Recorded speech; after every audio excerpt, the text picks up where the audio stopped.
Bueno, ¿cómo están? El día de hoy vamos a ver un texto de Freud que es Más allá del principio de placer, publicado en 1920. Antes que nada vamos a repasar algunos antecedentes freudianos. En 1900, Freud publicó La interpretación de los sueños, que es el texto inaugural del psicoanálisis con el que comienza formalmente su obra, en tanto ya tiene, ¿no?, las concepciones del inconsciente, de la asociación libre y demás. Y vamos a repasar cómo era el inconsciente en este momento de la obra. Bueno, Freud nos lo describía como un inconsciente que era tópico sistemático por un lado, porque estaba dividido en distintas instancias. Esta primera tópica, que era el consciente, preconsciente y el inconsciente. Luego nos decía que este inconsciente iba a ser descriptivo, en tanto las huellas némicas, ¿no?, se iban a inscribir y en lo que él llamó el esquema del peine. Por un lado tenía el polo perceptivo en un extremo, en el cual ingresaban las percepciones sensoriales del entorno, y en el otro extremo teníamos el polo motor, mediante el cual se descargaba esto que ingresaba, ¿no? Ya sea mediante la reacción, que sería la palabra, el método catártico, o mediante la motilidad misma, que podría ser, por ejemplo, el llanto. Cuando uno llora, está descargando afecto. Y estas huellas némicas se inscribían en el aparato psíquico, en este esquema del peine, y se asociaban entre sí. Lo recordarán bien porque en la interpretación de los sueños, Freud analiza el trabajo del sueño, el camino progrediente, el camino regrediente, utilizando el esquema del peine. Entonces, eso quiere decir que el inconsciente era descriptivo. Ya dijimos por qué era tópico sistemático y nos falta el inconsciente dinámico. El inconsciente era dinámico primeramente porque tendía al principio de constancia. Después, Freud, a partir de 1900, nos va a decir, no, la realidad es que hay un principio de placer. Entonces derriba el principio de constancia. Repasemos. El principio de constancia implicaba el concepto de homeostasis, el aparato psíquico tendiendo a mantener la menor cantidad de energía posible en el aparato, porque la energía cuando aumentaba se sentía como una tensión displacentera.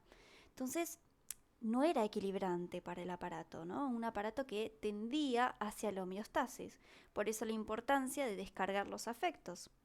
Aquellos afectos que no se lograban descargar por la salida normal terminaban siendo patógenos. Teníamos un afecto que iba al cuerpo, en el caso de la histeria, o al pensamiento, en el caso de la neurosis obsesiva, cuando este camino era entorpecido y la homeostasis se quebraba. Pero Freud, a partir de 1900, ¿no?, a partir de la interpretación de los sueños, va a introducir la primera vivencia de satisfacción, que va a ser primordial, en tanto el objeto de esta vivencia de satisfacción, no lo vamos a ir al detalle, pero el objeto de la pulsión va a estar perdido. Y esto es lo que va a funcionar como causa del deseo. Este deseo va a inaugurar una tensión, porque va a estar en constante movimiento el deseo. Entonces nos va a decir Freud que con la vivencia de satisfacción, el aparato psíquico tiende al principio de placer, tiende al cumplimiento de deseos, al igual que el sueño. Entonces se abandona el principio de constancia o de homeostasis porque el deseo es una tensión constante, porque el objeto de la pulsión está perdido, no hay objeto de la pulsión. El deseo es siempre un deseo alucinatorio. Bien, eso en 1900 como un primer Freud. Como un segundo Freud, a partir de 1915, con el texto Pulsiones y Destinos de Pulsión, nos va a incorporar ya a todo nuestro estudio del psicoanálisis el concepto de pulsión. También va a tener otros textos como los relacionados a la transferencia, la regla de asociación libre, el amor de transferencia como obstáculo, como motor. Pero centrado en la pulsión, esto va a terminar de perturbar por completo el esquema biológico de reflejo, de esquema del peine que utilizaba Freud, ¿no? Más ligado a lo biológico. Porque recuerden que Freud en realidad era neurólogo. Entonces todas sus primeras conceptualizaciones iban a ir ligadas a la biología, ¿no? El principio de constancia era ligado a la homeostasis, que es un concepto de la biología, y a su vez utilizaba el concepto de la física de aparato, de sistema, como engranaje, ¿no? Más bien mecánico era todo en ese momento en la obra freudiana, porque eran sus raíces. Pero él abandona este principio de constancia por el principio de placer, como dijimos, y en 1915, 15 años después de la interpretación de los sueños, introduce el concepto de pulsión. Pulsión como límite fronterizo entre lo somático y lo psíquico. Pulsión en sentido de que el instinto está perdido en el ser humano. Por eso no hay objeto para la pulsión, justamente, y el deseo es un constante movimiento, una constante tensión. Iba a decir Freud que de lo interno no se puede escapar. Esto quiere decir el concepto de pulsión. ¿Se entiende? Porque el instinto está perdido. Vamos a ver después con la nueva reversión del trauma que hacen más allá del principio de placer. ¿Qué quiere decir esto de que de lo interno no se puede escapar? Pero bueno, también va a hablar del proceso secundario y del proceso primario. El que es propio del inconsciente, que ustedes lo analizaron bien en la segunda parte de Psicoanálisis Freud, con todo lo que es el trabajo del sueño. ¿Sí? Desplazamiento, condensación, el inconsciente atemporal, el trauma en dos tiempos, lo que llamábamos como la cronología, no hay cronología, hay contradicción, hay negación, ¿sí? Y todo ello regido por el principio de placer. En cambio, el proceso secundario, que era de la preconciencia y la conciencia, obedecía a un principio de realidad, ¿sí? Al apremio de la realidad externa, ¿no? Hay algo de la pulsión que se tiene que renunciar para poder vivir en comunidad y estar en una realidad cultural. ¿Se entiende? Que eso va a tener relación con la represión primordial, retomando tótem y tabú, ¿no? Y luego la represión secundaria, que es distinto, que tiene que ver con el orden de lo que Freud llamó síntomas, sueños, manifestaciones del inconsciente, ¿sí? Lo primordial tenía que ver con lo inaugural del aparato psíquico, que tiene que ver a su vez con el texto de Tótem y Tabú que ya habrán visto anteriormente. Entonces, más allá del principio de placer, algo central que introduce Freud en estos cambios de su obra, estos movimientos y pasajes, va a ser el tercer dualismo pulsional. Como primer dualismo pulsional teníamos pulsiones de autoconservación, las yoicas, y las pulsiones sexuales por el otro lado. En segundo dualismo pulsional, en Introducción al Narcisismo, 1914, anterior al texto de pulsión, teníamos la libido yoica versus la libido de objeto. Recordarán la metáfora de la ameba, el narcisismo primario, digamos cómo se iban dando esos interjuegos del libido, del enamoramiento y demás. Y luego está esto que es central del texto de Más Allá, que es el tercer dualismo pulsional. Freud introduce un tercer dualismo pulsional. Esto no quiere decir que los anteriores dos ya no funcionen, porque no se trata de algo que reemplaza, no se trata de una caída de todas las anteriores conceptualizaciones de Freud, sino que son distintos modos de pensar la clínica, en tanto los fenómenos que Freud se iba encontrando en su propia práctica. El tercer dualismo pulsional tiene que ver con la pulsión de muerte por un lado, tánatos, versus la pulsión de vida, eros. Va a decir Freud que la pulsión de vida pueden entenderlo como la libido yoica y la libido objetal juntas, como la pulsión de autoconservación y la sexual juntas. Eso es la pulsión de vida. Lo que tiende a justamente libidinizar al sujeto y al entorno, en relación también al deseo. Y la pulsión de muerte tiene que ver con eso que es más originario. Freud va a decir que la pulsión de muerte es más originaria que la pulsión de vida, porque tiene que ver con el eterno retorno de lo igual, con el eterno retorno del ser humano a ese estado inorgánico que alguna vez fue. Tiene que ver con lo no ligado del aparato psíquico, por eso va a quedar fuera del principio de placer. Además, va a tener que ver con lo que Freud va a decir las enigmáticas tendencias masoquistas del yo. Ahora vamos a ver un poco más de ejemplos clínicos. Vamos a ver los referentes que Freud toma en Más allá del principio de placer. Por un lado, la neurosis traumática, los sueños de guerra. En ese momento, Freud va a estar analizando a varios pacientes que le traen siempre el mismo pedido. sueños traumáticos que vuelven a traer el mismo episodio doliente, sufriente de la guerra, ¿no? Pacientes que sueñan una y otra vez con fenómenos traumáticos. Pero Freud no nos decía en 1900 que todos los sueños son un cumplimiento de placer, ¿no? De un cumplimiento de deseo, perdón, no de placer, que tienden a su vez al principio de placer, justamente. Entonces, ¿cómo es que hay tantos sueños de angustia, tantos sueños de guerra? Bueno, Freud va a tener que revisar la teoría de los sueños porque va a fracasar en dos funciones. Por un lado, no hay un cumplimiento de deseo acá. Y también, ¿qué decía Freud del sueño? ¿Qué decía Freud de los sueños? Que eran el guardián del dormir, que tenían la función de mantener a la persona dormida, ¿no? Justo cuando se levantaba la censura, entonces de ahí por eso la condensación, por eso el desplazamiento, para que no sobrevenga la angustia, porque el sueño tenía una función de velo de aquello que era inconciliable para la conciencia. Sí, pero acá estaría fallando. ¿Por qué se repite el sueño traumático? Bueno, esto tiene que ver con el más allá del principio de placer. Freud empieza a encontrar en la clínica que hay algo que no obedece tanto ya al placer, sino que habría algo enigmático y masoquista en el yo de sus pacientes.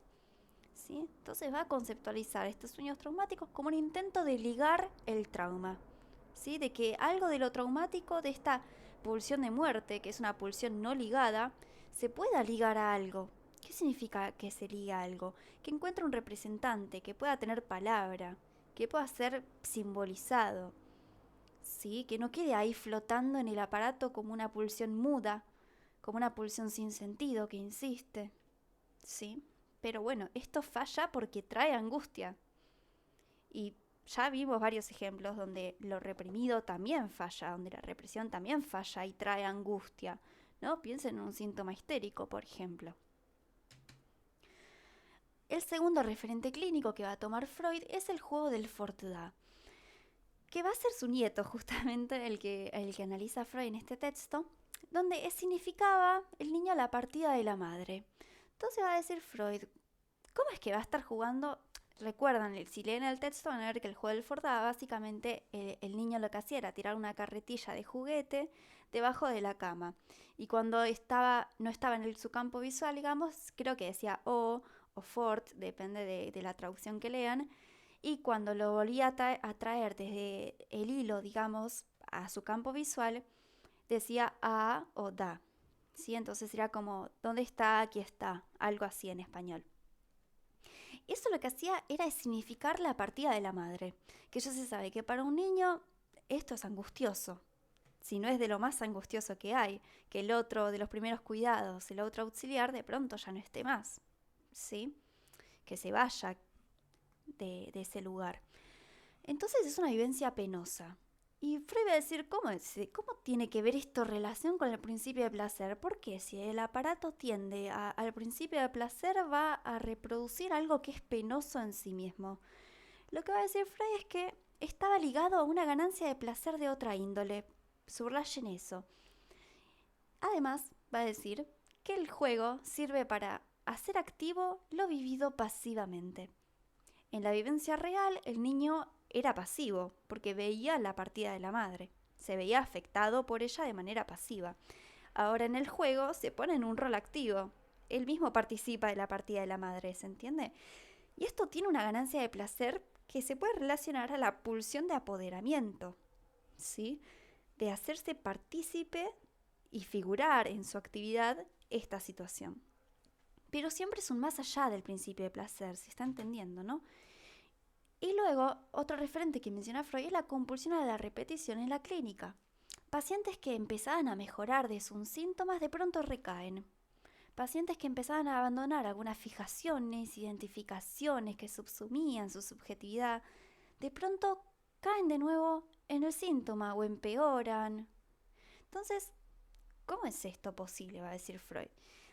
Bueno, un antecedente a la compulsión a la repetición habrán visto que es el concepto de Aguirre, que significa repetición. En el texto de Recordar, Repetir y Reelaborar, Freud lo elabora en relación a la Aguirre en transferencia, ¿sí? A la repetición en transferencia de eso que no es plausible de ser recordado, sino que directamente el paciente actúa en la transferencia esas vivencias penosas. Bueno, esta compulsión a repetición, a los síntomas que vuelven, al empeorar, tiene que ver con la pulsión de muerte, ¿sí? Que habíamos planteado que era lo originario de la estructura, lo más originario, lo más primordial, porque tiene que ver con reproducir este estado inorgánico anterior a la vida. Entonces fíjense el interjuego que hacen las pulsiones de muerte con las pulsiones de vida. Lo único que hace la pulsión de vida es intentar retrasar, detener lo más posible la pulsión de muerte para que no se llegue a un pasaje al acto de volver a este estado anterior. ¿Se entiende? Y la compulsión a repetición, a su vez, va a estar relacionado con lo que Frey llamó el destino, o el eterno retorno de lo igual. Gente que se queja dice, siempre me pasa lo mismo, siempre tropiezo con la misma piedra, siempre me busco hombres o mujeres que me hacen lo mismo, siempre me engañan, siempre me traicionan, siempre esto, siempre lo otro, ¿no? Como este estado de pasividad, como si el destino impusiera desde afuera a uno. Esto de tropezar cada vez con la misma piedra. Bueno, Freud lo va a plantear desde la compulsión a repetición, desde un más allá del principio de placer, y va a decir que en lugar del destino tiene que ver con algo que es estructural de cada quien. Entonces, vamos a la concepción del trauma. ¿Se acuerdan que al principio le dije que vamos a volver a esto? Yo les dije que de lo interno no se puede escapar, es decir, de la pulsión no se puede escapar. En un primer momento Freud nos hablaba de un trauma que era externo, que era efectivamente acontecido en la realidad, ¿no? Recuerden nuevas puntualizaciones, ¿no? Esta vivencia prematura sexual traumática, que el sujeto fue activo, etc. Para la fórmula canónica de la neurosis obsesiva. El trauma era exterior y era efectivo, es decir, que sucedía de verdad. Luego Freud, analizando el caso Dora y fantasías histéricas y demás, va a plantear el valor de la realidad psíquica por sobre la realidad efectiva. Es decir, recupera el valor de la fantasía en la formación de síntomas. Bueno, acá en Más allá del principio de placer hablamos de un trauma que es interno a la estructura. Es decir, trauma hay siempre. Básicamente sería eso, porque no proviene de lo exterior, sino del interior. ¿Y qué es lo traumático para el ser humano? Que de la pulsión no se puede escapar. Y ya sabemos, desde pulsiones y destino de pulsión, que la pulsión tiene un constante empuje, que no tiene objeto, que se satisface en su recorrido. Y justamente es ese empuje lo que es traumático para el ser humano. Entonces hay un trauma que es propio del ser humano, que es interno y que da cuenta de la estructura.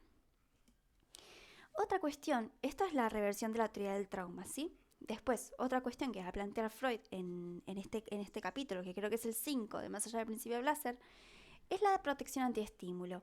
Freud va a decir que el organismo humano tiene como una vesícula. Esto es básicamente metafórico, ¿sí? Para explicar lo del trauma. Va a decir que, digamos, el mundo exterior está cargado con muchos estímulos, ¿no? Recuerden el polo perceptivo del esquema del Peine. Pero que si nosotros recibiésemos todos los estímulos que hay, básicamente no podríamos soportarlo. Estaríamos todo el tiempo procesando estímulos, procesando cosas, ¿sí? Entonces hay una protección que nos protege a esta vesícula, ¿no? Y nos protege contra volúmenes hiper grandes de excitación y aparta otras. Es básicamente más importante protegerse de estos estímulos que recibirlos, va a decir Freud. ¿Y cómo va a tener relación esto con el trauma? Bueno, que por ejemplo los sueños traumáticos, la neurosis de guerra, eran vivencias que eran tan grandes en su efecto traumático, en su efecto patógeno, que el aparato no lo podía procesar, esta cantidad de estímulo, y directamente quebraba la protección antiestímulo. Tenía fuerza suficiente para perforarla. ¿Y qué pasa ahí? Bueno, cuando veamos la tercera teoría de la angustia, vamos a entender la angustia traumática, como aquello que irrumpe al aparato, que es disruptivo, ¿no? Retomemos, porque me fui con la tercera teoría de la angustia, que hacia afuera hay una protección antiestímulo. Ponele que desde el mundo externo nos podemos proteger, pero de adentro de eso que es traumático, que es interno del ser humano, que es la pulsión, bueno, va a decir Freud, de eso no nos podemos proteger. Ahí no hay protección antiestímulo. Por eso la nueva teoría del trauma y por eso lo que les dije al principio de que de lo interno no se puede escapar. Bueno, hasta acá la clase de hoy. Espero que les haya servido, que les haya gustado. Cualquier cosa, duda que tengan, pueden dejarme un comentario que yo voy a estar respondiendo, ¿sí? Bueno, nos vemos en la próxima clase. Chao, chao.